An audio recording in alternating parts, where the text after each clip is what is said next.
नमस्कार बंधुरा आपनारा सबाई निश्चयई भालो आछेन। रिंकू रान्नाघरे आपनादेर सबाइके स्वागत। बंधुरा आज आमी तैरी करब उत्तरबंगेर विख्यात पोड़ा आलुर भर्ता। गरम गरम भातेर साथे एई आलुर भर्ताटा मुखे लेगे थाकार मतो। आशा करी आपनादेर आमार आजकेर रेसिपिटी भीषणই भालो लागबे, ताई भिडियोटी शेष पर्यन्त देखार अनुरोध रइल। एई आलुर भर्ताटा तैरी करबार जोन्नो आमी नियेछि उत्तरबंगेर विख्यात किछु आलू। एखाने किछु छोटो छोटो गोल आलू रयेछे जेगुलोके गुटी आलू बोले, आबार कयेकटा लम्बाटे धरनेर आलू रयेछे। प्रथमे आमी कड़ाइते आलूगुलो दिये किछुटा परिमाणे जल दिये देब। जलेर परिमाणटा एखाने एमन भावे दिते हबे जेन आलू सेদ্ধ होवार पाशापाशि जलटाओ शुकिये जाय।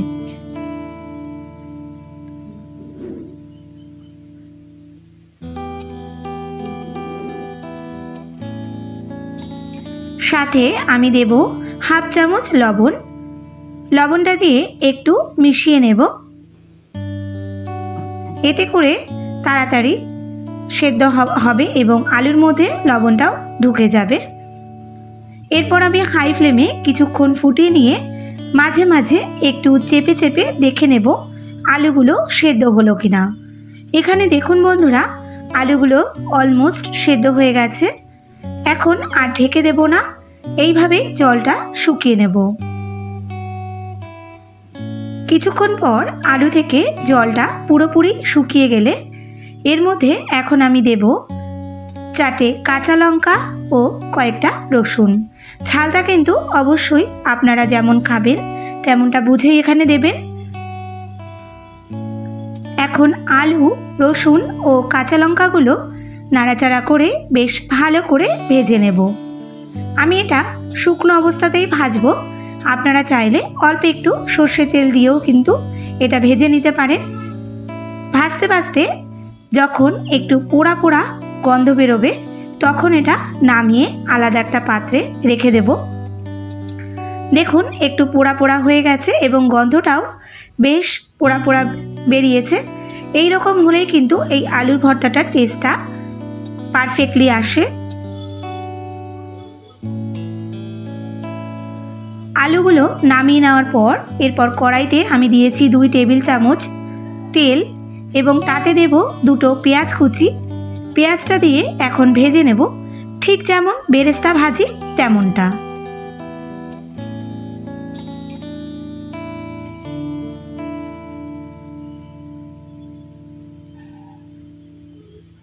পেঁয়াজ ভাজা আমার হয়ে গেছে। এখন এটা একটা প্লেটে নামিয়ে নেব।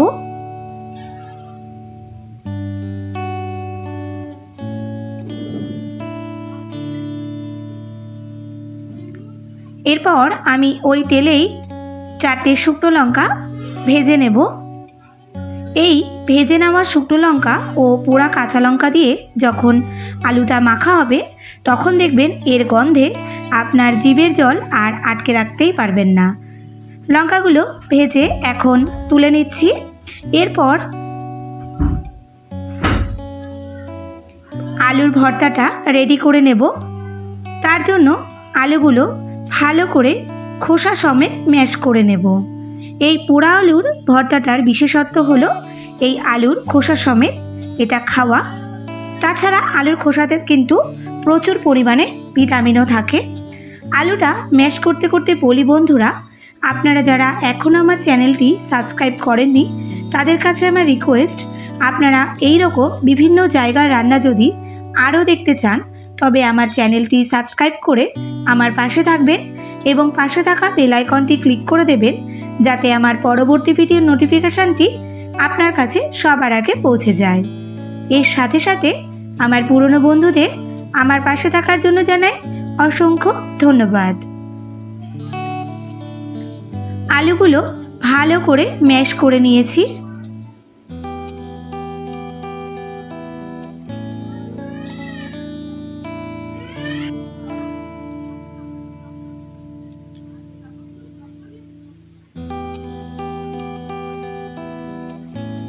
এখন শুকনো লঙ্কা যে 4টে ভেজেছিলাম সেখান থেকে দুটো তুলে রেখে দেব।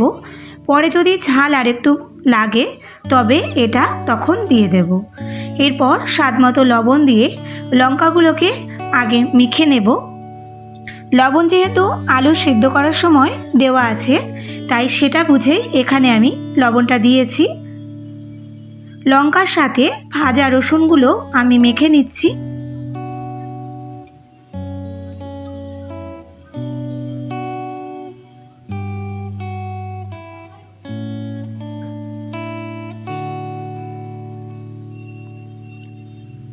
লঙ্কাটা বেশ ভালো করে মেখে নিয়ে এরপর ভাজা পেঁয়াজগুলো আলু সাথে বেশ ভালো করে মেখে নেব।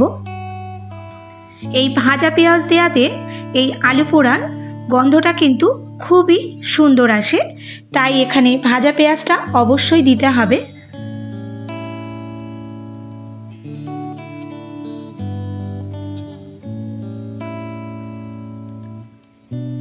এরপর আমি কিছু কাঁচা পেঁয়াজ কুচিও এখানে দেব। বন্ধুরা, আপনারা এটা না দিতে চাইলে দেবেন না, তবে ভাতের সাথে যখন এটা খাওয়া হবে তখন একটু কাঁচা পেঁয়াজ যদি মুখে পড়ে তবে কিন্তু ভীষণই ভালো লাগে।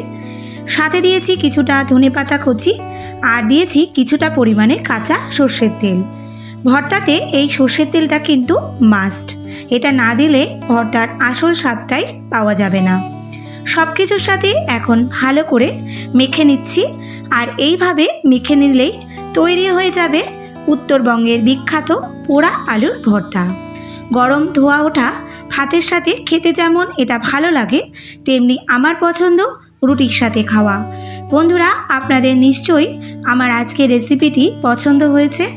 রিকোয়েস্ট রইল এইভাবে বাড়িতে একবার তৈরি করবার। ভালো লাগলে লাইক ও শেয়ার করারও রিকোয়েস্ট রইল। সাথে কমেন্টে আপনাদের মতামত কিন্তু অবশ্যই আমাকে জানাবেন। এখন তাহলে আসি বন্ধুরা, আপনারা সবাই ভালো থাকবেন, সুস্থ থাকবেন। দেখা হচ্ছে খুব শিগগিরই।